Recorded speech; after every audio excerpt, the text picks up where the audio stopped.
اس طرح جو K4 جو ہے اس کے لیے اس بجٹ میں فیڈرل گورنمنٹ نے 25 ارب ہیں 16 ارب رکھے گئے ہیں، لیکن میں امید کرتا ہوں کہ انٹرم گورنمنٹ آئے گی، کہیں سے وسائل نکال کر اس میں اضافہ کیا جائے گا.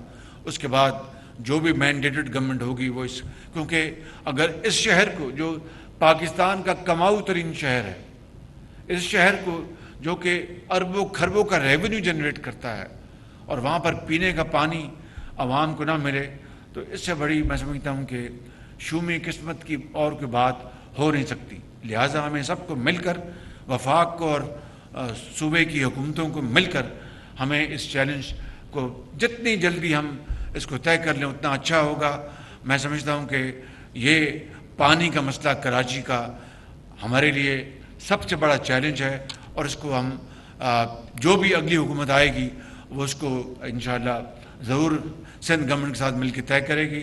اگر رب تعالیٰ نے ہمیں موقع دیا تو میں آپ کو یقین دلاتا ہوں کہ ہم کراچی کا پانی کا مسئلہ سندھ گورنمنٹ کے ساتھ مل کر ہم 1 سال میں اس کو ختم کر دیں گے. یہ ڈیفینیٹلی ہر صورت ہوگا انشاءاللہ. اسٹار نیوز جیو پاکستان کے لیے.